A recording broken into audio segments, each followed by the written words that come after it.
everyone. My name is Diana Saylor. I'm Mike Razook. And today we are here to discuss with you the importance of avoiding probate and why it matters to you. So first we're going to start out with estate planning. You may hear that word a lot. What does it mean? So basically an estate plan is a strategy that manages your assets and its instructions to distribute according to your wishes after you pass. I think the key components of it, Diana, tends to be stuff like a will, a trust, power of attorney, and advanced health directive. So usually when we talk about a estate plan, we're not talking about just a trust or a will. It's a comprehensive plan, essentially. Right. So let's talk a little bit about why it actually matters.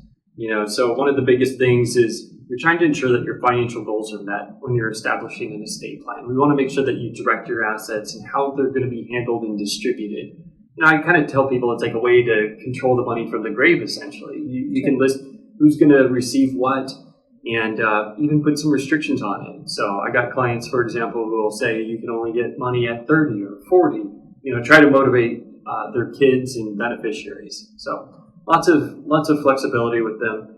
And then the other thing, it helps protect the beneficiaries. It provides clarity. It says, this is who I want to get what. So hopefully we're avoiding infighting and things like that can result from people getting money. And, an estate plan can also reduce stress. There's a lot of things going on. It allows clients to it gives them peace of mind to know that everything is written down, that their kids or whoever's handling their business, their estate, they know exactly what they need to do. Their wishes are written down. So it just gives people peace of mind. And then also it can help with taxes. It can help with administrative costs. We'll get into that in a second, but it can be very costly. And so it's just really important to implement these strategies. It's efficiency. Efficiency Exactly. is what we're going for. Exactly. So I want to talk about a couple of misconceptions. I often see people say, well, I've got a will. Isn't that enough? And the reality is, no, not necessarily. Will is going to establish your wishes, but it's not really going to avoid probate. So that's the biggest catch that people have to remember. And especially like a napkin will, you remember that? Like, yes. I wrote it down. That just doesn't even hold up as a legal document in the state of California. So wills aren't necessarily enough. We think that it's better to do additional planning. And then the other misconception is, I have a trust. Therefore, I'm protected. I'm done. And what we find is there's often cases where people don't fund the trust. Right. They don't actually register the assets to it.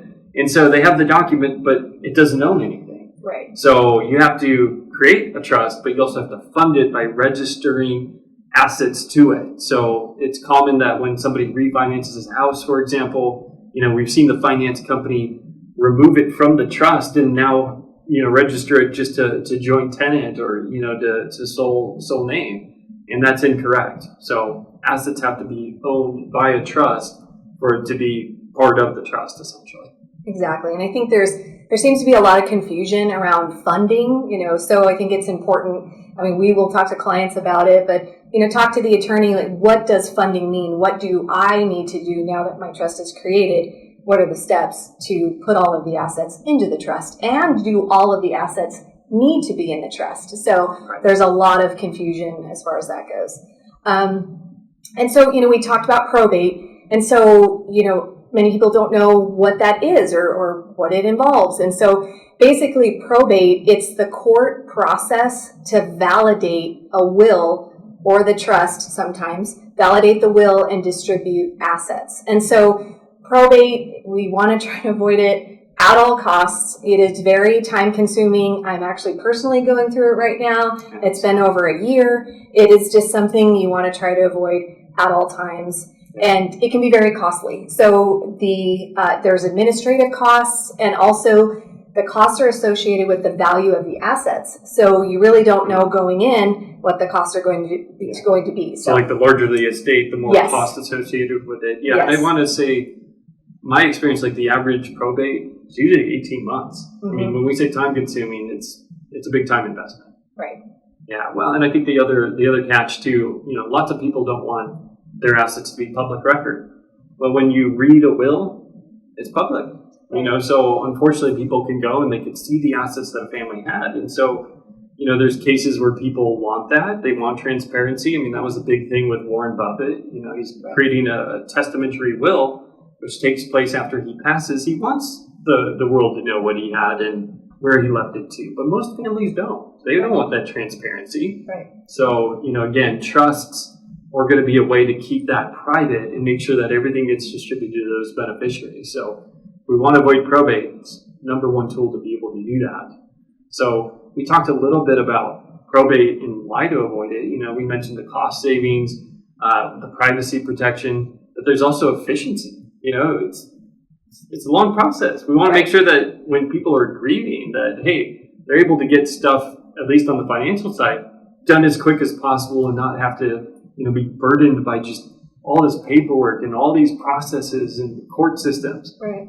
There's nothing efficient about court systems. Not at all. And I feel like it prolongs, for me at least personally, it prolongs the mourning process because I was just in robot mode, right? Trying to get everything situated. Right. And so it just prolongs and it just takes more of an emotional toll, especially for the person who's administering the probate or the estate. Right, because you're missing that closure. Right. You just got this thing looming over you that you have to do and you've got to take care of it and it's a pain. Right. So, definitely a big emotional toll. Absolutely.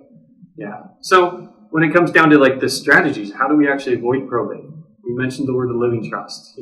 That's going to be the biggest tool when it comes down to your after-tax assets, things like your house, things like large bank accounts. So anytime that we have assets like that, where you don't necessarily typically name direct beneficiaries, trust is a great tool for transferring those assets. You can use just joint ownership. So if you have a bank account, husband and wife, or even parent and child listed, just having a joint owner is going to transfer that asset to that surviving owner and avoid the probate process. So that can be a tool in certain cases. And then beneficiary designation. So when it comes down to 401ks, IRAs, Roth IRAs, pre-tax accounts typically are very important to list direct beneficiaries. So anytime that we have a beneficiary on file, we can avoid the probate process completely. Absolutely. And we're big about always checking with clients, especially the accounts here. But, 401ks and assets held away, you always want to make sure that you have a beneficiary designation because retirement accounts, they are subject to probate if there are no beneficiaries on file. So it's huge to just double check everything and just make sure that you have someone listed. And, a lot of clients ask us, well, do I really need a trust? Is it required? Mostly we offer advice as far as if you own property. So if you own property, you have kids, you have, certain wishes, really the trust is important. But for those that maybe don't have property or certain types of property, maybe they just want to add a beneficiary to the deed. So California, as we know, allows individuals to add beneficiaries to the deed on their property. The process, from what I understand, is a little bit more lengthy as opposed to just the direct transfer to the trust, but at least it goes directly to the beneficiaries and you don't have to pay for an estate plan. So there are options there. The other thing, as far as strategies, is you could do gifting. We've helped a lot of clients do this, gift some of the assets to their beneficiaries so that they're under the probate asset limit for the state. So that's another strategy that people can do. Right. And I think lastly, when it comes down to estate planning in general, it's really important to make sure that it's up to date. We've seen lots of cases where the estate plan exemption amount, I mean, when I think I got into business, it was under $1 million. So any household with over $1 million was having to potentially pay estate taxes. And so we used to write trusts differently, requiring assets to be split after the first spouse's death, for example. And so as laws change, as regulation changes, as situations change, it's just important to review those things, make sure that the estate plan is up to date, and not overcomplicating a situation that doesn't need to be complicated. Right. So, we'll usually go and review estate plans with our clients every 5 years, every 7 years, anytime that there's a big regulatory change.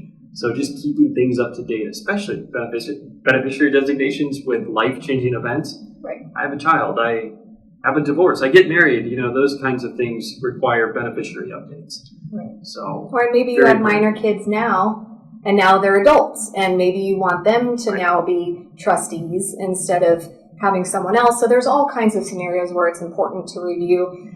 Kind of rule of thumb is 7 to 10 years, but I think we help clients review even more frequently because there are so many life changes. So it's really important to review if you already have an estate plan.